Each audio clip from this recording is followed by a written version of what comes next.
Here, I'm the CEO and co-founder of DLA Ignite. With me today, I've got Stephanie, and we're going to be talking about a number of things, but also talking about her book, Evaluate and Optimize Your Enablement Maturity Journey, which I've read, Yeah. and it's very good. Stephanie, where can people find you? Yeah. You can find me on LinkedIn. You can find me on my website, Phoenix GTM.com. You can find my book on Amazon if you just search for my name. So yeah, I'm in so many different places. You can find me everywhere. Yeah. So thanks for coming on and to Yeah. talk about your book. Um, I loved it. I think it's a really great book. Thank you. Clearly, it's a book about sales enablement. Yes. And what was the inspiration behind writing it? Yeah. In all honesty, I've always kind of like thought about writing a book. So I was an English major in college, so I obviously studied a lot of literature and everything. I originally created the maturity model for a client of mine when I was consulting full time last year, and they were looking to rebuild kind of their enablement function and like what should it look like, what can it look like, where are we right now, where should we be going to. So I built out kind of this strategy or this framework for them. And then when I was thinking back late last year, I was like, this is something that I've struggled with myself. I've seen other people in my consulting kind of opportunities struggle with it. I've seen peers struggling with it. It's like, what if I just kind of turn this into like a legitimate kind of strategy that everybody can kind of grab a hold of, whether you're in enablement or operations or you're like a C-suite executive, like what should our enablement function be? Like, what should we be kind of like going Yeah. for? So I always thought it would be cool to write a book, and then but I wasn't sure. Like, do I write fiction? Do I write something like work related? And here we are. It just kind of came into being after some nights and weekends, just kind of piddling around a little bit, and it was exciting. It was a fun little journey to do. Yeah, I mean, there aren't very many books on sales enablement, Yeah. and I'm not sure that there's that many on, or if any at all, on um, the a maturity model, which you've outlined in the book. Yeah. Yeah. Um, and so one of the things, the book is very practical, isn't it? Yeah, it's been my approach to like enablement just in Because you've general got with like little anything. check boxes and stuff in it. Yeah. Yeah. I like to take I'm first generation like business strategy person. So for me, I'm just like, but what does that look like in a tactical kind of everyday thing? That's been my approach whenever I've shared things on LinkedIn or anything like that. And I wanted my book to kind of follow that exact same tone of like, we're going to cover the strategy, we're going to talk about all of the things, but like if you're like a team of one or a small team or like whatever, like, but what can I actually take away from this? Like, what instead of me interpreting something or whatever, like, let's get down into the weeds. Like, let's show you some true examples. Let's walk you through some exercises and worksheets and stuff. I wanted to make sure that it was something that people could actually like work through, like a workbook plus strategy, basically. So would you say that sales enablement is linear? No. No, absolutely not. I've seen this in my current role. I'm a team of one at a startup organization. We play in like the AI space, the AI infrastructure space, and I see it pretty consistently, especially when it comes to like startup enablement. Is you'll be like on this like amazing path of maturity with your enablement org, and then all of a sudden the market shifts or some like your leadership changes or whatever, and it kind of punts you back a little bit. So it's definitely not linear, and I don't think it should be either. I think this is business. This is the way the markets typically kind of work. Is you see like an upswing, and then all of a sudden it kind of like comes down a little bit, and then it plateaus, and then it goes up, and then it goes down. Like you see it pretty consistently just across the board in general. And I think it's an important thing to call out, and I call it out several times in the book as well of like don't get down on yourself if you see yourself having to pull back into more of a reactive mode. It doesn't mean you're doing something wrong. It just means that you need to be a little bit more flexible to market shifts and business shifts and leadership changes and adjustments, like whatever. It's not a bad thing. It just means that you have to be a little bit more flexible. And In terms of the you talk in the book also about having guardrails and that and it's Yeah. about providing guardrails for salespeople. Yes. Yeah. I believe strongly that this is companies are going to be a little bit different. Reps are going to be a little bit different. Guaranteed anybody that's listening to this has encountered those sales leaders, those sales reps that are just going to be those mavericks, those kind of like lone wolves that are often doing their own thing. And it is what it is. You can try and like bring them into the fold and get them to adopt some of the things that we're working on. But ideally, you want to set up some guardrails, especially. And I speak a lot to like startup enablement because that's where I live and breathe.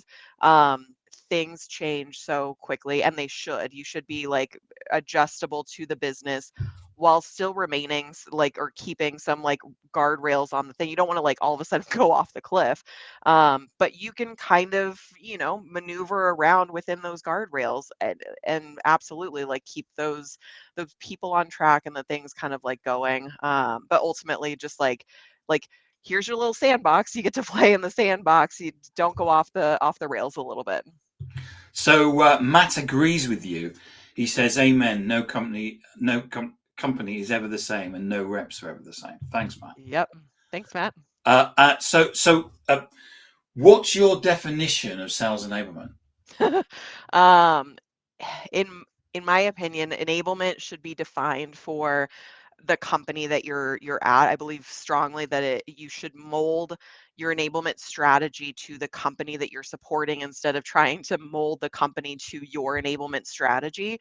I've done that, been there, and it ends up in a lot of frustration. At the end of the day, when I approach enablement though, like again, guardrails, kind of like sandbox to play in, I really do believe that you should my goal is to maximize, or for my reps to maximize every customer interaction, engagement, conversation that they're having.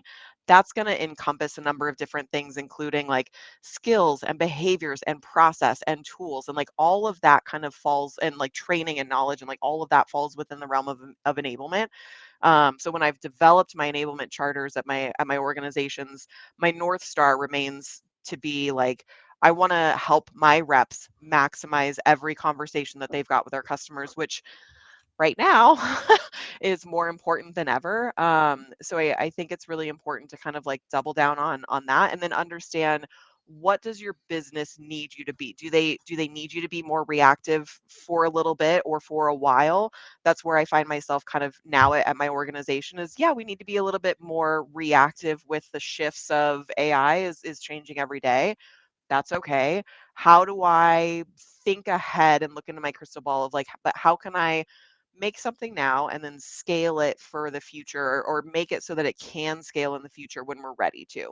Um, Long-winded answer to your question. No, I think it was very good. You talk in the book about spontaneous enablement, which is like the lowest level of maturity. You must have come across that a lot. So explain to us what that is, just in case there's anybody out there that are currently feeling spontaneous enablement. Spontaneous enablement is it's literally that. It's just your sales leader is coming to you on like, Stephanie, I had this great idea 5 minutes ago that I gave probably zero thought to. And we're just gonna like, this is gonna change the game. This is gonna do everything that we need it to do. And that is basically just kind of it's the super reactive. You're not proactively looking ahead to anything. It's just you're kind of taking the things as they come in. And everybody finds themselves in that kind of, especially in startup enablement or enablement at a startup organization. You're going to find yourself there in that stage probably for a little while. And again, it's all about figuring out like, how do I respond to kind of this spontaneous request? How can I take that and maybe create something more from it? So perfect example being, hey, we need you to launch this skills train. Like our reps need better discovery training, Yeah. basically, because they are sucking at discovery. Great. I'm gonna look to that. I'm gonna create some kind of support initiative around that. And then can I double down on that to now include that in my onboarding material, and then make sure that I've got a reinforcement plan in place for everything? So like, how can I take that one request and duplicate it kind of across a number of different areas that I might be responsible for. Yeah, I mean, I've seen it so many times that you're in a sales meeting, something is discussed, and all of a sudden there's a requirement for something, Yeah. and it's like, Oh, well, we need enablement on that. Yeah. yeah, where did that come from? Because Yeah. in a way, as you said, key word is about proactive it, and making sure that you should actually have a relationship with the sales team. They're actually Yeah. bringing that to you in advance of sales meetings, and don't you think? Ideally, yes. In an ideal world, absolutely. And usually what I try to do as well is like look to what are my company initiatives, because you're going to get pulled in enablement in a number of different directions. You're going to have the C-suite setting kind of company objectives and initiatives at the top level. You're going to have your frontline managers that are focused on maybe something, hopefully, God willing, in the same kind of realm as like the company initiatives. And then you're going to have your reps coming to you and being like, well, I can't do discovery unless I've got proper pipeline set up, and all of my tooling for my pipeline generation is just crap. So like what do we do for that? So it's taking all of the information across the organization, which enablement has a unique position to talk to all of those cross-functional partners pretty regularly, ideally. Um, Taking all of that information and figuring out like, okay, do we have enough, like who's, what do we focus on, prioritizing, understanding kind of like what are the needs, can you double dip in a couple of areas, can you pull things together? So it's kind of understanding like what's the biggest bang for my buck, as well as what's the low hanging fruit that I can maybe just like knock out pretty quickly and get a high return or impact on. So you then talk about moving from spontaneous to on demand. What's your definition of on demand enablement? Yeah. So usually for spontaneous enablement, it's other people within the business are kind of like picking up the pieces of training and information sharing and that kind of stuff. On demand enablement is usually where you start seeing companies being like, we could actually, this could be like a full function. This is where I've found myself a number of times. I'm the first enablement hire. They're bringing me in to kind of build the entire uh, department kind of from the ground up. The company is recognizing that there's a need for enablement support across the organization. That's the biggest catalyst between the two, is usually like it's a dedicated function for like on-demand enablement. You're still going to have elements of spontaneous, right? Just like we mentioned before, it's not a linear kind of progression. So you're still going to have elements of that, but you've got a dedicated function, ideally with executive frontline manager kind of support and buy-in, that now you can start standing up like, okay, we've got like a V1 onboarding program instead of just like a document that product marketing or sales leader kind of put together of like, read all these all these articles. Now we've got some legitimate kind of initiatives and trainings and information transfer and foundational elements that are starting to be built. And I guess that leads on to ultimately to your structured enablement. Yes. Yes. So ideally, this is where you're going to start seeing you're putting in more than just guardrails. Like if I'm going to go with a house analogy for this one a little bit more too. So like you built the foundation with on-demand kind of enablement. Then you like you're moving forward. You're like, okay, we're gonna put up the walls. We're gonna start figuring out like what does this actually look like? I'm gonna create a charter. I'm gonna start creating like an intake form. I'm gonna be prioritizing ruthlessly when it comes to requests that are coming in. I'm looking to ideally start being more 75% reactive, more 25% proactive on things. I'm outlining quarterly priorities. I'm working closer or strongly with cross-functional partners. This is ideally where you start seeing the enablement team grow. You start adding people. It's not just a team of one anymore. You can start adding additional support to really kind of amplify the impact that enablement can make across the organization. So when you're talking about cross, um, talking, so onboarding requires you to talk to HR, Yes.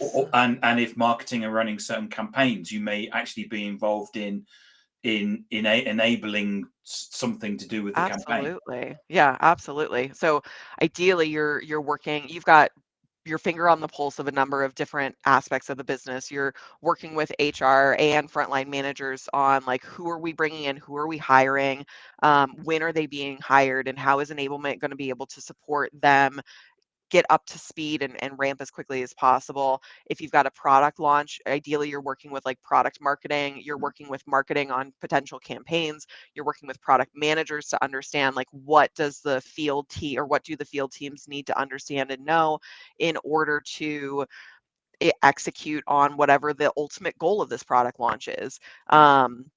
If you're doing like pipeline generation, like great, I'm going to work with demand gen and marketing. I'm going to work with our product marketing team on like value propositions and messaging. I'm going to work with our sales leadership. I'm going to work with RevOps on tooling. I'm going to understand the entire scope. So ideally, enablement is kind of coordinating all of these multiple conversations and then wrapping everything up in an initiative to kind of help roll out and deliver to the business and then ideally measure on the back end. And there can be a timeline associated with that. For example, what you do in Q1 could be different from what you're doing in Q4. Oh, absolutely. Yeah, absolutely. So, and again, ideally, you're working on building blocks for the entire thing. So what you build foundationally in Q1, now you're going to like reinforce in Q4. And I think this is where you really start seeing kind of the maturity of the organization of, okay, we did like full-blown pipeline generation training back in Q1. We're seeing, some uptick as far as like the leads that we're able to generate, the opportunities that we're able to generate, but things are maybe getting a little bit stuck in the funnel somewhere at the top of the funnel. Do we talk to marketing? How can we pull some levers to kind of understand? So you've got a baseline foundation of like the reps are doing everything that they need. We're still not seeing the results that we want. What are some other things across the business that maybe we need to do? Or is there additional training that's needed? So like figuring out like timeline wise, what needs to happen when and in what order really. That's where you're going to start seeing some like really big impact. And I guess also you're working with RevOps in terms of they're looking at the figures and they may say, well, we seem to be the pipeline seems to be stuck here, or Yeah. Yeah, no, absolutely. I come from a sales ops kind of background. So like for me, data is going to be the lifeblood of being able to look into something and say, we're seeing like we don't have enough pipeline in like looking ahead 2 quarters. Our pipeline is looking really low. We need to like get on this like ahead of time. Or like rolling out tooling to support certain initiatives or whatever it is, like optimizing Salesforce. One of my last companies that I was at, one of the gals on my team took a look at our sales process and was like, our exit entry criteria is kind of wobbly. It seems to be like not really all that great. I think if we tighten it up a little bit, she worked really closely with revenue operations and sales leadership in order to do that. So like identifying like all of the things, it's not just enablement isn't just and shouldn't just be training and information transfer. It also should be, especially in the later stages of maturity, identifying like where are the gaps? Where are the roadblocks? Where are the things that need to be kind of removed, adjusted, changed, or whatever in order to make our teams successful and impactful, especially when you see the market starting to be, kind of weird. is that so? So you talked earlier on about being 25% proactive, Mm, 75% reactive. yep, As we move to you, because you talk about spontaneous, on demand, structured, advanced, and optimal, is that yep. where you're moving towards 75% proactive, 25% reactive? Ideally, yes. I would love to see like the optimal like stage is kind of the nirvana of enablement.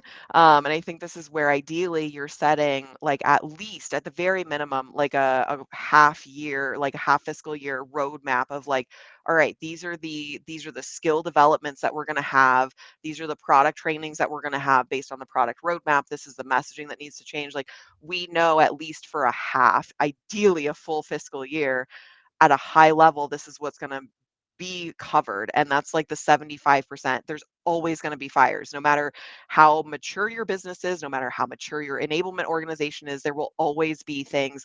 COVID is a perfect example. It like Yes. came out of nowhere and people had to like shift Your everything. top salesperson leaving. Exactly. Yeah, exactly. So these are things that you always have to like bank for, but ideally you're moving towards more of the no, this is on the roadmap. This is what we're planning for. This is the strategy that we've kind of set in place. That's the end goal is to get to that. You will never be 100% proactive. I wish that was the case, but it's just in my opinion, not possible. Steph, thank you so much for coming on and talking about your book, Yes. Elevate and Optimize, Your Enablement Maturity Journey. Really great book, really loved it. If I wanted to buy one, where could I get one? I'm exclusively on Amazon, so I would go onto Amazon. You can search based on my name. You can search based on enablement. You'll find it, and it's available across all marketplaces in the U.S. and the U.K. and EMEA and everywhere outside of there. So give it a read. It's available on an ebook format and paperback format, like you've got there. Would love any and all feedback, and if anybody wants to have a conversation, find me on LinkedIn. Would love to chat more about it. And the best place to find you is where? Definitely on LinkedIn. On LinkedIn. Right. Yeah. Awesome. Thanks, Tim. Thank you so much for coming on and talking about it. It's been excellent. And it's a great book, and